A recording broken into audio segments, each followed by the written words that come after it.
All right. Good noon, everybody, and welcome back to Self-Righteous Blood, our study of the book of Judges. Last time we went over Judges chapter 15, and in that chapter and the one before it, we were introduced to the character of Samson. And really, I suppose you could say we were introduced to him in Judges chapter 13, although that one was mostly about his parents and ends with his birth. But we really understand him better as a character in the next few chapters. And we saw how he initially seems a pretty poor choice for a judge. And honestly, that never really changes. He is married to a Philistine, which is exactly the people he's supposed to be getting rid of, but God uses this all to his advantage. He ends up killing many Philistines, helping to free the Israelites from the oppressive grasp of the Philistines. And as this relationship continues, he continues to defeat Philistines left and right. It becomes very personal once the Philistines are responsible for killing his wife, and we mentioned that there's this little feud aspect going on. But at the end of chapter 15, it does something that's been different from what we've seen so far. Because usually, when it gets to the end of the life of the judge, it mentions how long he judged and then says nothing else. But there's still a whole other chapter about Samson. I suppose it's reasonable to guess that most everything that was said before was at the beginning of his life, and that this part is at the end of his life. And in fact, it is going to specifically mention how Samson originally dies. So we've seen Samson as a young man. Now let's see how he is as an old man, and I'm afraid he hasn't changed all that much. But let's get into it. Judges chapter 16, beginning in verse 1. Samson went to Gaza, and there he saw a prostitute and went into her.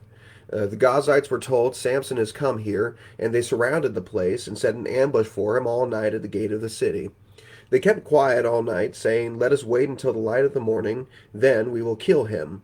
But Samson lay till midnight, and at midnight he arose and took hold of the doors of the gate of the city, and the two posts, and pulled them up, bar and all, and put them on his shoulders, and carried them to the top of the hill that is in front of Hebron. All right. Samson goes down to Gaza, a Philistine city. You're probably familiar with it. It makes the news quite often nowadays. But it was at this time a Philistine city. He goes down there and he sleeps with a prostitute over there, showing that some of Samson's lustfulness, which he's guilty of in the earlier chapters, it's still there. But the Philistines find out he's there, and they, of course, hate Samson for the great defeats from before. Remember, this is the guy who killed 1,000 of them with the jawbone of a donkey. So they find out he's there, and they suppose we're going to be the ones to get him. We're going to ambush him. We're going to wait by the gate of the city, and because we know he's got to leave through there, and we'll kill him if he tries to come out. Samson apparently, however, is privy to this, and so at midnight he rises up and he grabs the entire gate of the city and moves it onto a hill. This is one of the funniest things that happens in the Bible. I'm not really sure how he managed to do this without raising the awareness of those who are trying to ambush him, but then again, that's not nearly as incredible as the fact that he had the strength to move an entire city gate all that sort of distance. There's a question mark as to how much distance this was, by the way. This was either, your translation might say one of two things. It might say that he moved it to a hill of Hebron, or that's not the exact phrasing. What was it? A hill in front of Hebron, or a hill towards Hebron. So this could mean that it's a hill that is closest to the city of Hebron, but at Gaza, or it was actually a hill of Hebron. That changes this from a possible mile walk up to around 40 miles. Either way, it's an incredible feat. It seems to me it'd be funnier, and this was definitely the point of it, it seems to be funnier that it would be on a hill towards Hebron. So I kind of lean towards that possibility. But either way, this is clearly Samson playing a prank on the Philistines. And for the record, it is funny. I don't approve of a lot of what Samson does in that chapter, but I do have to admit that's pretty hilarious. Moving on. Verse 4.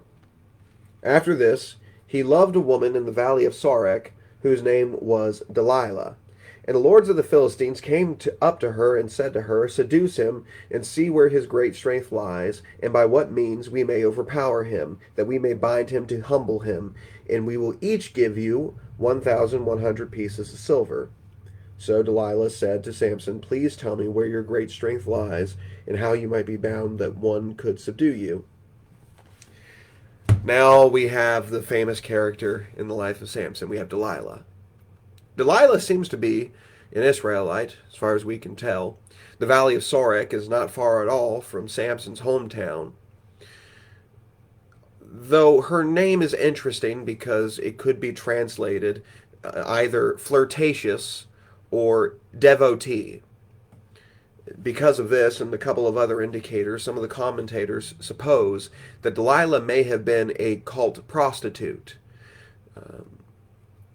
Sort of dampers the idea of Samson loving this woman, doesn't it? But a different type of love, I suppose. This also might indicate that he's not doing a great job as a judge over Israel if this is an Israelite woman who's making her living as a cult prostitute. You better believe that was not supposed to be happening during the Old Testament. Either way, he is spending a great deal of time with her, and she is easily bribed by the Philistines. We're each going to give you 1,100 pieces of silver. I believe, since it's talking specifically about the lords of the Philistines, it's reasonable to say that that would mean the lords of the 5 Philistine cities. So you have a total of 5,500 pieces of silver that she's receiving for this. Certainly not a small amount of money, but she was bought. And so she's going to begin attempting to find out how to remove this strength from Samson. It says in verse 4, in verse 7. This is after she asks him. Samson said to her, If they buy me with 7 fresh bowstrings that have not been dried, then I shall become weak and be like any other man. Then the lords of the Philistines brought up to her 7 fresh bowstrings that had not been dried, and she bound him with them. Now she made men lie in ambush in an inner chamber, and she said to him, The Philistines are upon you, Samson. But he snapped the bowstrings as a thread of flax snaps when it touches the fire. So the secret of his strength was not known. It's interesting that him being able to break the bindings on him, just like flax with fire, that metaphor, simile, I suppose, has been used twice now. That was used earlier when the people of Lehi grabbed him and bound him and presented him before the Philistines. That's the exact same simile it uses, that he snapped it like flax before the fire. He lied to Delilah as to how to remove his strength, and why he does that, I don't know. I suppose just to get him off his back. I don't know how he comes up with the idea. It's going to be 7 fresh bowstrings. The significance with that, I believe, is that the fresh bowstrings, at least how they're typically going to be making it in that day, are actually going to be stronger than a dried bowstring. Now, of course, a bowstring is a very, very tough piece of material, but the fresh one is going to be even tougher because it's even more flexible than the dried one. But anyway, he's able to snap that quite easily. Now, I think there might be a misconception about this. You'll notice it doesn't, while Delilah shouts out, Samson, the Philistines are upon you, have you ever wondered why she does that? I actually used to wonder about that because I made a misconception about this chapter. It doesn't actually say that the Philistines attack him at this point. Yes, they're hiding in an inner chamber. By the way, the existence of that inner chamber is something that also points to the fact that this might be a very large home, or maybe an entire pagan temple, which would indicate that she's a cult prostitute. It says they're hiding in an inner chamber, but it doesn't actually say they came out and attacked him. So perhaps this was Delilah testing to see if this was actually going to work. So the Philistines are hiding, and she just sort of shouts out, Samson, there are Philistines here! And he manages to snap this, proving that what he said before wasn't true. Verse 10. Then Delilah said to Samson, Behold, you have mocked me and told me lies. Please tell me how you might be bound. And he said to her, If they bind me with new ropes that have not been used, then I shall become weak and be like any other man. So Delilah took new ropes and bound him with them, and said to him, The Philistines are upon you, Samson. And the men lying in ambush were in an inner chamber, but he snapped the ropes off his arms like a thread. So we have a repeat of what we had before. Delilah says to Samson, Why won't you tell me where all your strength comes from? And he says, Well, if you bind me with these 7 fresh bowstrings, then I'll be weak like any other man. She does it, and snap, not a problem. She gets mad about this. Tell me the truth. How do you get rid of this strength? And so, well, you have to bind me with these new ropes, and that's how you get rid of the strength.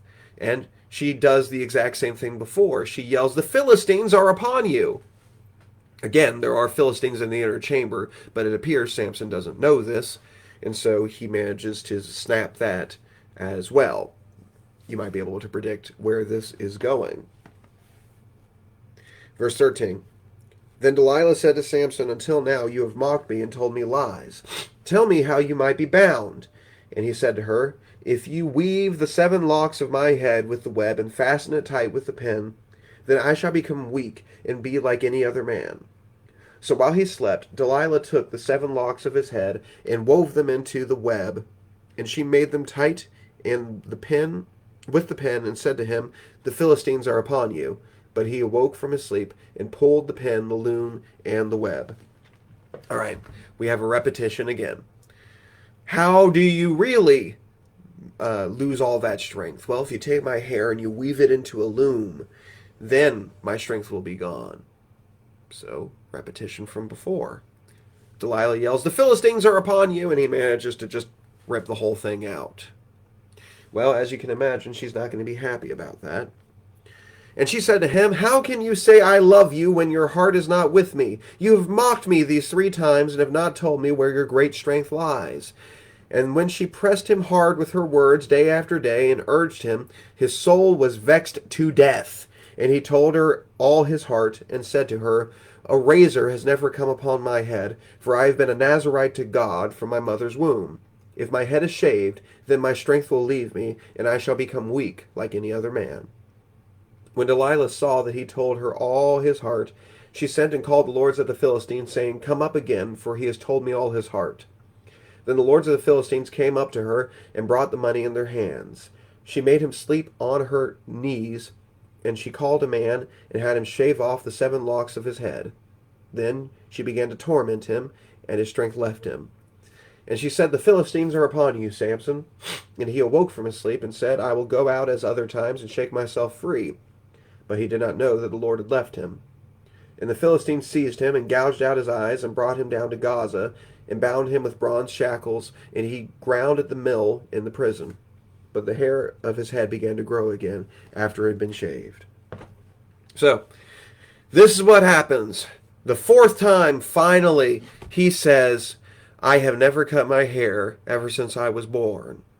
If you shave the 7 locks that my hair has been styled into, if you shave them all off, then I will be weak like any other man. And so the Philistine lords, they bring the money to Delilah. She lulls him to sleep, calls somebody over to shave his head, and when it's done, she once again tries the test. Samson, the Philistines are upon you.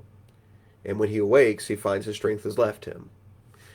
Then the Philistines come in, grab him, bound him, gouge out his eyes, and bring him to Philistia. They imprison him and force him to work at the mill, which is dull, difficult, back-breaking work, and guess who just lost his strength? But the section ends with a little bit of an interesting point. It says that his hair is beginning to grow back. There's been a lot of speculation as to why Samson tells her the truth. I mean, the Bible does tell us outright that she had been vexing him, and it's been so terrible, he's vexed to death. He has shown that he does have a weakness for women in general. Remember that his original wife was the one who got him to reveal the secret of his riddle ahead of time by using manipulative methods. But I'm not sure if that's what's happening here. Is he just stupid? Is he not realizing that she keeps pulling this trick? No. Is he just resigned to his fate? That's sort of what I thought before, although I kind of have a new theory which to me makes a little bit more sense. How sure are we that Samson actually knew that if the hair on his head would be shaved off, he would lose his strength? Remember, nowhere before this does it say that his strength is actually coming from his hair, nor is it really coming from the strength of his Nazirite vow. God, I mean, he's already broken. Remember, in two places, he's already broken that Nazirite vow. He has partaken of unclean food. He has partaken of alcohol, certainly at this point. And yet, that strength is still there. Now, is it that with the hair that is being shaved off, now he's taken every single tenet of it, now it's going to be lost? Well, no, because clearly that's not how it works. When you break the rules, it's not you're fine until you break all of the rules. You're fine until you break a rule. Think about how the law works in our country, right? We don't wait till you break every single law to prosecute you. We wait till you break one. Is this God just showing so much deference and so much grace towards Samson that he's willing to overlook everything except the breaking of the entirety of the Nazirite vow? I don't think that's what it is either. I think Samson didn't actually know that. He might have suspected, but I think Samson thought, well, maybe actually I will keep my strength if my hair remains unshaved, or if my hair becomes shaved. I've broken these other laws after all, so what's the last one? Well, for whatever reason, he does tell her this. It happens. And this apparently is where God draws, or this is the last straw for God. He draws a line right here. And Samson has to pay the consequences.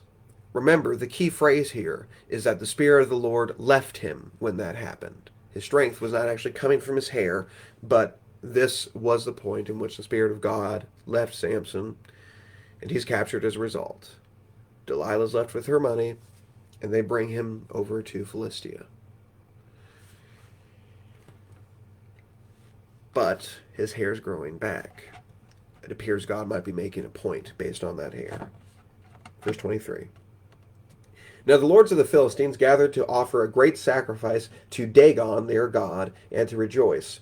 And they said, Our God has given Samson our enemy into our hand.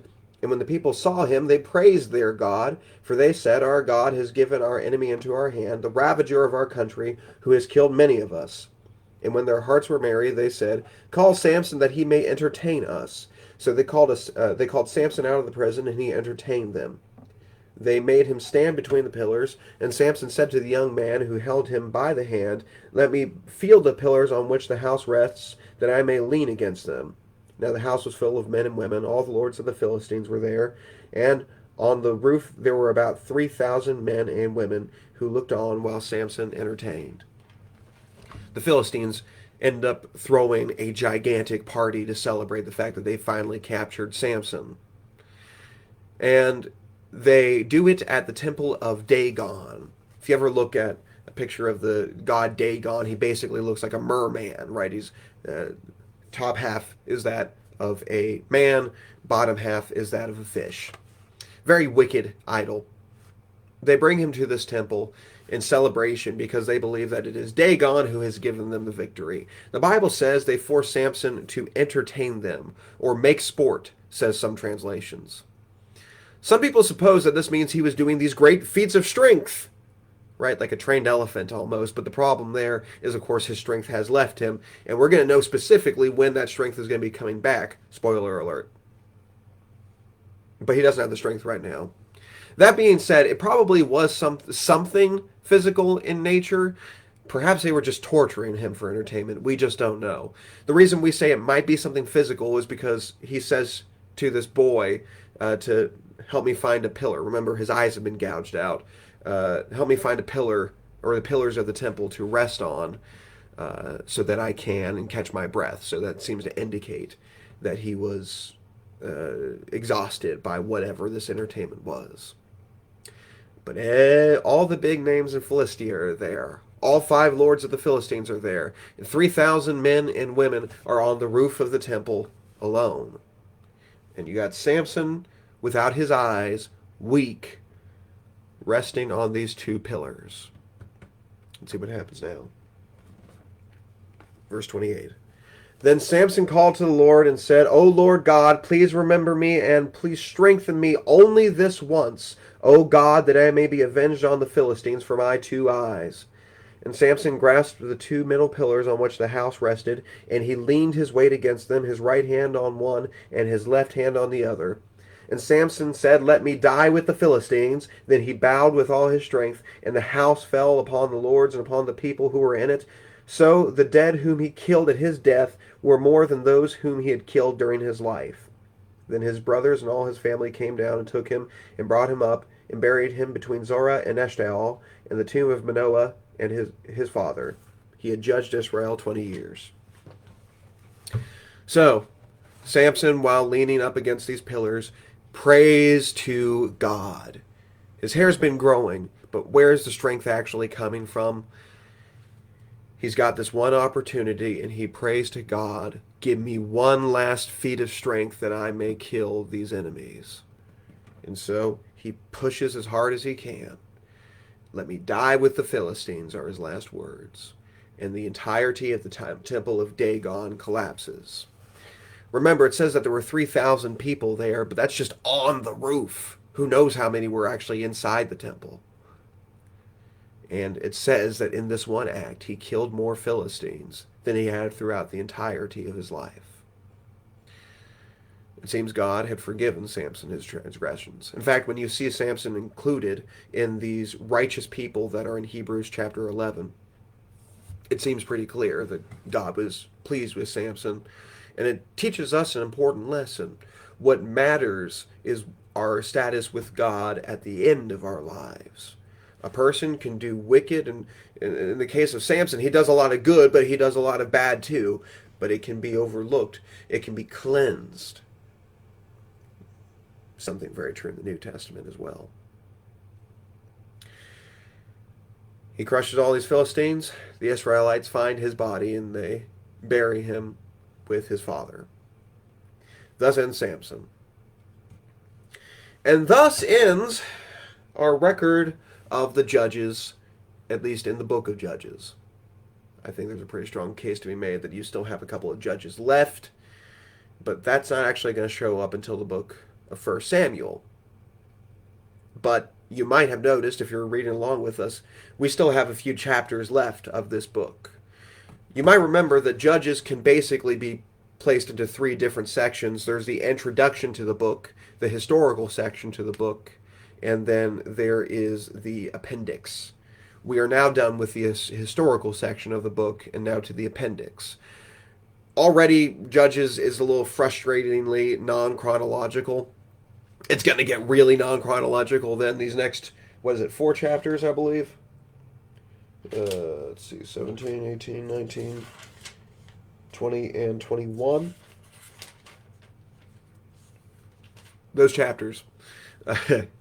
They are going to be not so much about the judges, but they're going to be describing some of the most horrible, wicked, and disgusting things that happen in Israel during this general period. We're not exactly sure when they take place. Maybe it was the case that they all took place after the death of Samson, though I don't think that's the case. I have a friend who lovingly refers to the section we're going to be studying next as the armpit of the Bible. Some pretty nasty things are going to happen. I got to warn you, as we get through these next chapters, the most terrible, awful things that you see in the Bible happen in the end of the book of Judges. There's a phrase that's going to be used again and again, though, and something you ought to keep in mind, which is, in those days, there was no king in Israel, and every man did what was right in his own eyes.